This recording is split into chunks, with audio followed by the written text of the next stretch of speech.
And hello guys, welcome to our channel movie hunters. So ఈ రోజు అయితే మనం డిమాంటి కాలనీ 2 గురించి అయితే మాట్లాడుకుందాం. ఐ నో రిలీజ్ అయితే చాలా డేస్ అయిపోయింది, బట్ ఈసారికి అయితే కొంచెం భరించండి. నెక్స్ట్ టైం కొంచెం త్వరగానే ఇవ్వడానికి మేము ట్రై చేస్తాం.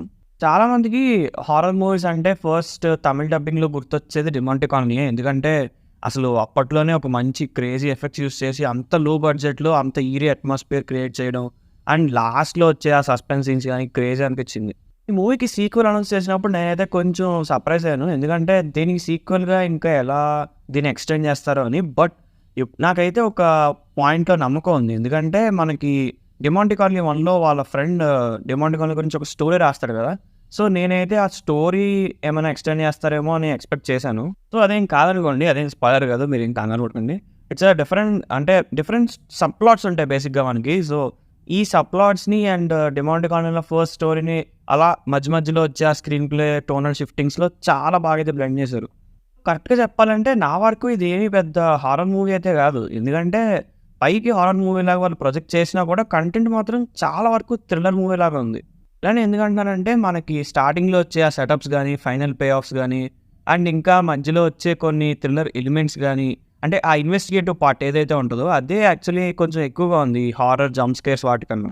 Coming to first half mostly చాలా ఎంగేజింగ్‌గా అయితే చూపిచ్చారు. కొత్తగా 'ప్రియ భవానీ శంకర్' స్టోరీతో ఓపెన్ చేసి మనకి వేరే ఎలిమెంట్స్‌ని మిక్స్ చేస్తూ అది 1తో ఎలా కలిసింది అనేది ఇందులోనే చూపిస్తారు. ఫస్ట్ హాఫ్ వరకు నేనైతే స్క్రీన్‌కి చాలా హుక్ అయ్యాను. ఎందుకంటే చాలా వరకు మంచి రైటింగ్ అయితే ఉంటది. And linking of the scenes అయితే కూడా చాలా బాగుంటది. సెకండ్ హాఫ్ విషయానికి వచ్చేసరికి ఆల్మోస్ట్ ఆ ఇన్వెస్టిగేటివ్ థీమ్ అనేది ఎండ్ అయిపోయి ఇంకా హారర్ థీమ్ స్టార్ట్ అవుతది.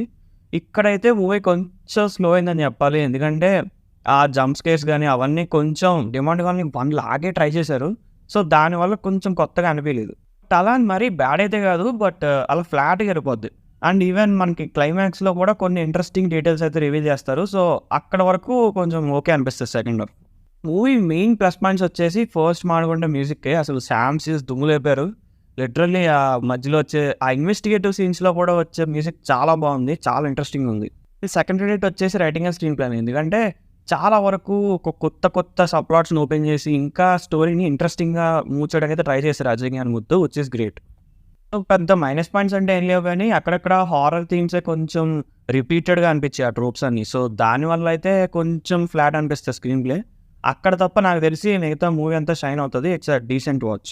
యాక్టింగ్ వైస్ చూసుకున్న అందరూ బాగా యాక్ట్ చేశారు. 'ప్రియ భవానీ శంకర్' గానీ, 'అరుణ్‌నిధి' గానీ అందరూ యాక్టర్స్ అయితే వాళ్ళ రోల్స్ వాళ్ళు చాలా బాగా చేశారు. That's it for the review guys. మీరు ఆల్రెడీ మూవీ చూసారా? ఒకవేళ మీకు ఎలా అనిపించిందో కింద రాయండి. సో మీకు గనక ఈ వీడియో ఏమైనా కొంచెం రిలవెంట్‌గా అనిపించకపోయినా అది కూడా కింద రాయండి. మేము ఆ ఫీడ్‌బ్యాక్ కూడా తీసుకుంటాం. సో మీకు గనుక వీడియో నచ్చినట్టయితే లైక్ చేయండి. మీ ఫ్రెండ్స్ అండ్ ఫ్యామిలీతో షేర్ చేయండి. అండ్ అలాగే మా ఛానెల్ సబ్స్క్రైబ్ చేసుకోవడం మాత్రం అసలు మర్చిపోకండి. ఇంకా ఇలాంటి క్రేజీ మూవీ అప్డేట్స్‌తో మీ ముందుకు వచ్చేస్తాం. Signing off team movie hunters.